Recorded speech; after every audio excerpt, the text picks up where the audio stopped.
Say what's cracking, YouTube? You already know it's your boy 16 to life, and I'm back like I'm on a parole violation. You're down. Now, for those of y'all that's new to my page, in 1994, I got arrested. I was sentenced to 16 years plus life. I ended up doing 24 years straight in the California prison system. During those times, I accumulated some good stories, some good insight, and I'm going to share a little bit with y'all today. Now, this particular question right here was posed to me by an individual on my page, a long subscriber for a long time, by the name of Mr. Mathis. And so what he asked me was this question, and I felt that it was an extremely good question. So I'm gonna give my my honest opinion and my honest reply, and I'm gonna add a little insight to it as well, you know. And so the question that he posed to me was basically, he asked me, he said, chill, you know, considering all the time that you've done, considering the fact that you know about the prison system relatively well, in the event today someone happened to commit a crime against you, whether it was rob you, shoot at you, or something like that, what would you do? Would you he asked me, would I call the police, or would I try to take the matters into my own hands and handle the situation? And let me just look at the question real quick. Yeah, he asked me any type of crime, would I be willing to risk going back to prison over revenge, or would I let the proper authorities take care of the situation? So, you know, I told him, I believe I replied back to him. I said, you know what? That was such a good question that I'm not even going to reply to that in the comments. I'm going to turn it into a video. And so I'm doing that here today. Now, this is my God honest answer right here. I would never call the authorities on any individual. And so, of course, yeah, that's probably still due to a little bit of my criminal behavior mindset. You know, it is also due to, you know, I've seen so many people, you know, in my opinion, unfairly punished by the prison system, by the jailhouse system. You know, you have so many individuals, you know, you have correctional officers in there, sheriffs. These people are individuals too, you know, they're regular people, and they don't automatically become angels when they take a job and they get a job and they take a test and they put down the right answers. You know, a lot of these dudes have personal feelings. They have likes and dislikes like everybody else. And it's, you know, I've seen many correctional officers and people in position of authority abuse their power. So I would never send anybody to prison, you know, outside of only person that, you know, only people that I think is, you know, people who commit crimes against children, and, you know, people who are law enforcement officials who abuse their power. You know, I don't mind seeing them go to jail. Now, I'm not saying I would send a law enforcement official to jail, but if he went to jail, I wouldn't mind seeing it, because I've always been of the belief where, you know, lead by example. You know, don't ask me to go and shoot at someone if you're not willing to go shoot at someone, and vice versa. Don't ask me to obey the law. Be willing to pull me over and take my freedom for not following the law if you're not following the law yourself. So outside of that, you know, I would never put the authorities on an individual. You know, my motto for a long time, probably since I was 15 or 16, has been, it's the same today. My motto has always been, either give it to God or give it to the gun. You know what I'm saying? Give it to the gun or give it to God, you know. Now, I'm already let you guys know right now, you know, I spent 24 years straight in prison. So for me, going back to prison is not an option. You know, it would have to be very extraordinary circumstances to make me want to go back to prison. If I happen to be in a car and somebody shot at me while I was in the car with my loved ones, that is something to definitely make me, you know, risk going back to prison. Anything outside of that, even if I'm in the car by myself and a person shoots at me, 9 times out of 10, I'm not even tripping on it. Especially, it depends on the circumstances. Now, let's say, for instance, right, I'm in another city. You know, I'm basically out of bounds, basically in someone else's neighborhood, you know, and some dude happens to ask me where I'm from or whatever, and he starts shooting at me. In the event I get away, I'm not coming back. I'm chalking that up because, like I say, there's no way I can live, been in the streets since I was 14, 15 years old, and every ounce of that mentality is going to disappear just like that. I do have still some elements of my street mentality. And, you know, also, by me being out there, being wild at one time myself, I understand that's how it happened. Things happen like that. I'm going to look at it like that situation really I wasn't specifically targeted. I was in the wrong place at the wrong time, and some youngster or somebody, whoever, they was basically out in their eyes patrolling their hood, running people who wasn't from their hood off. I mean, that, to be honest, that comes with the game, And so, and I'm not just to take that personal, Now, if a dude is gunning for me for something that I intentionally done, he may be an individual from my past. Now, that's a little bit different right there, because I'm feeling that, this dude is more than likely not going to stop. You know what I'm saying? And so now I have to risk, I have to weigh out my options now. You know what I'm saying? What can I do? If a dude, basically, it's hard to have peace when somebody else wants war, So that's a totally different situation right there, So I would have to definitely figure out the best way to go about it. Maybe not put myself in a situation to be around this individual again, But if a dude is continually gunning for you and shooting at you, you have very little choice, in my opinion, but to, gun back for the dude. I hope a situation like that would never present itself. But let me tell you a situation that definitely happened to me. Or to a friend of mine, and it lightweight involved me. I was locked up probably about 2013, 2014. A good friend of mine who I grew up with, next door neighbor and all that stuff, he actually had life too at one point in time. For 3 strikes, we were cellies. He ended up getting out. He's out right now. This dude is a wonderful musician. I'm hoping to get with him and make some music. When I say this dude is extremely talented, I'm talking about on the Dr. Dre level. But anyway, I was talking to him one day after he had got released, and he was out there in Bannon, where I'm from, small town. He told me that somebody shot at him, a Hispanic dude that shot at him. But the Hispanic dude mistook him for somebody else. And so the girl that he was with knew the dude that was shooting at him. Under those circumstances, like I say, Bannon is a small town. The dude didn't know it was him. So my homie who got shot at, he had went to school with this dude's mother. So basically, he was able to go talk to her, get everything smoothed out. Now, a situation like that with me, that was something that I would definitely be able to let it go. You know what I'm saying? Stuff like that, unfortunately, from time to time, stuff like that's going to happen in the street, Even if the dude was shooting at me, but he wasn't necessarily targeting me. He wanted to shoot me, but he didn't know me, and I was just in his hood, in his mind. Something like that I'm willing to also let go, because like I say, it comes with the territory. I understand. And then I also got to be of the mindset of, when I was in the street, it was things that I done too as well.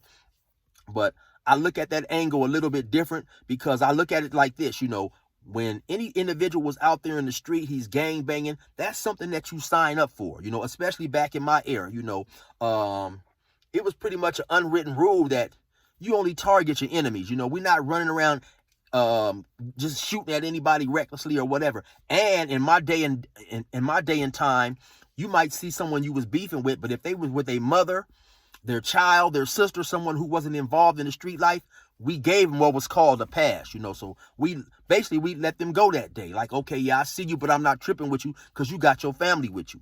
So, like I say, it just all depends on the situation. It would be very small circumstances to make me want to risk going back to prison. And here's why.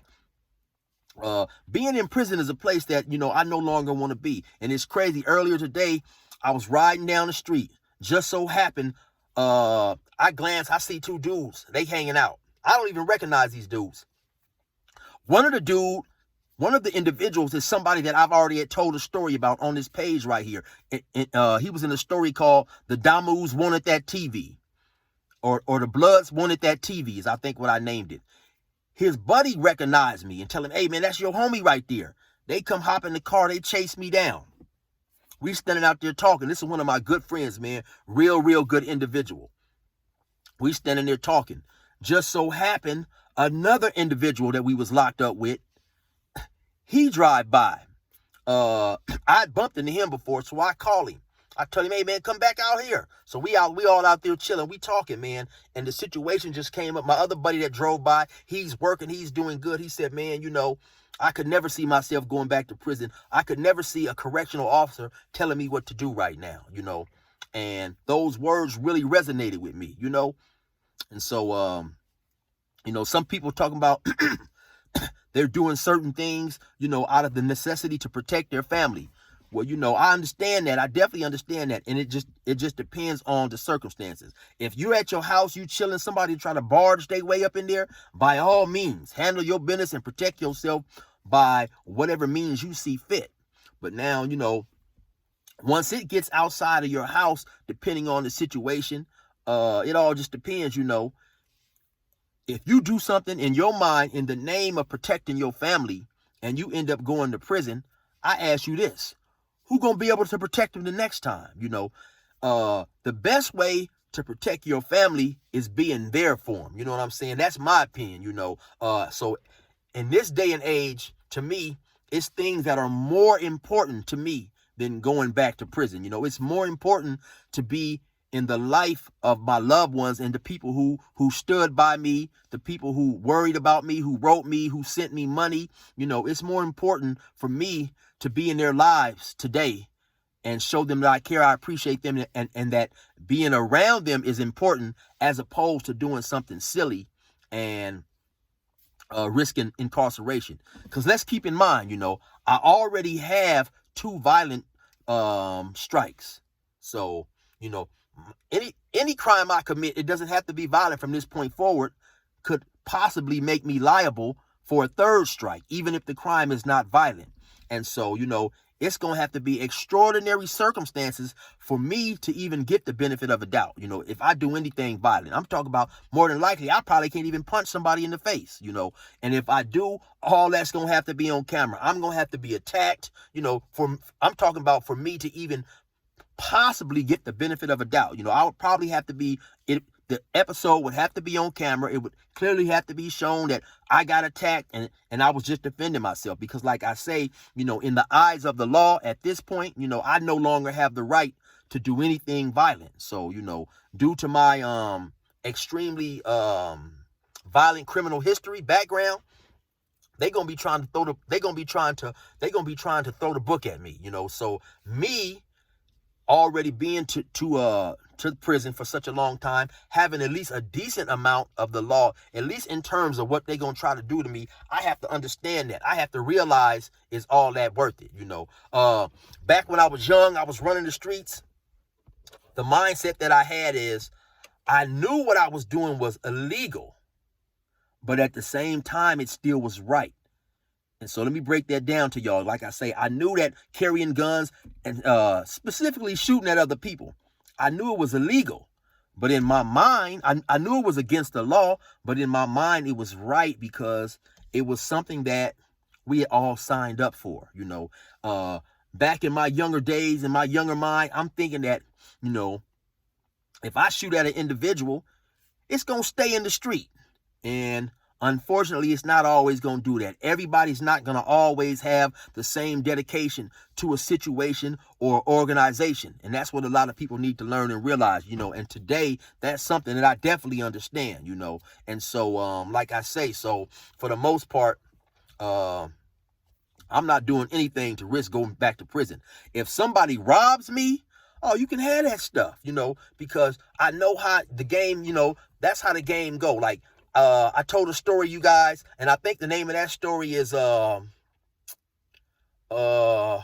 forget the name of the story right now, but the story where I was talking about is where a dude that broke into my girlfriend's house when I was in Montana, and he stole her rings. And later on, I happened to see the dude trying to sell him, and I just got the rings back. I didn't take that personal because, in my opinion, it wasn't a personal attack against me. The dude was a drug addict, and that's what he done. He would kick in people's doors and burglarize, And so I didn't take that personal. But the story was basically where the dude who had broke into my girlfriend's house had also stole some type of a swamp cooler or something with this other individual, and then they were supposed to share the money so they could both get high, and the dude didn't come back. So the other dude was looking for him because he wanted his money. And he said, man, when I see him, if I don't kill him, God is a punk. And just like clockwork, that dude happened to pull up a minute later, and the dude who said that ran right out the arcade bar and started shooting at the individual. And I can't remember the name of that the story. If I can remember it, you guys, I'll leave it in the link, But I say all that to say, that was even my mindset back then, Some people, some certain situations, in my opinion, they just come with being in the street. It comes with being in this life. Certain things is going to happen from time to time. And now in my more mature state of mind, I'm definitely going to try to think about certain situations before I just jumping into it and handle it, and I realize now that even back then, and this is something that I learned in some of those self-help classes that I took in prison, it's all about how you already have basically decided to handle a situation. Like a lot of times people will think that when you see an individual just do something, it's spare of the moment, but no, in that individual's mind, he has already put it into his mind that if someone disrespect me, if someone does A, B, and C, I'm going to do D, E, and F. So it's already in his mind. It was already in my mind when I was gangbanging. If a person did a certain amount of thing to me, how I was going to respond. So now what I have to do is I just have to reprogram my mind about the response. So now instead of pulling out that thing and blaming at somebody, my response is to try to de-escalate the situation. My response is to try to walk away if possible. My response is not even putting myself in a situation where I'm around this dude in close proximity for this individual to perpetrate whatever type of act that would have made me angry in the future. Like I say, back then, my mind state was, if some dudes is up there hanging on the corner, I'm going to take my gun and walk past them. And if they trip, I'm going to lay them down. Nowadays, my solution to that problem is, if some dudes is up there hanging at the corner, I'm going to walk the other way. I'm not even just to put myself in that situation. So, Mr. Mathis, I think you posed an extremely important question. And a lot of times it's just, reprogramming our minds and thinking about how we going to handle a solution, because going back to prison is horrible, even especially with the COVID, but even with the COVID not, even with the COVID not even being present or nothing, just having someone control your movement, having someone tell you when you can walk here and you can walk there is extremely dissatisfying. I never forget, I came to the podium. I was at one prison and I'm on one side of the building. Now, the other side of the building is maybe about 10 feet away. But if you're not assigned to that side, you can't be on that side. I asked now I'm at the gate. The CO at the podium is maybe about 5 feet away from me. On the other side of him, 5 feet away, is the gate where I'm trying to walk over there and get a CD from one of my friends. So I asked the dude, I said, hey, man, can I go right there and grab that CD? He told me no.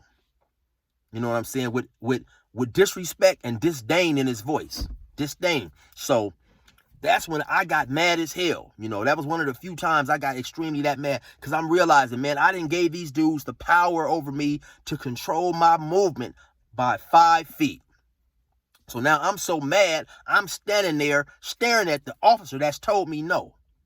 So now he has the nerve enough to turn around and ask me, well, what are you staring at? I told him, I'm staring at you. You can't control where I look. And when I first got to prison, they would literally write a person up for staring, especially if you were looking at the women. They would call it reckless eyeballing. Now, so think about that for a minute.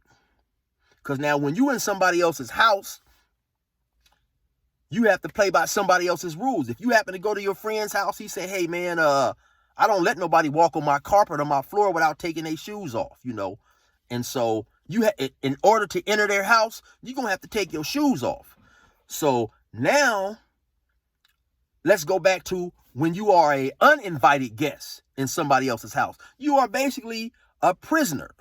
That's what you are, a prisoner. So if you go in somebody, or if somebody's in their car and you hop in the car and you put a gun to their head, you have took this person prisoner. This person is your prisoner. So even if you commit an act and it sends you to prison, you're a prisoner. You're being held captive, whether you created the act to get you held captive or not. So at this point in time, I'm a prisoner, right?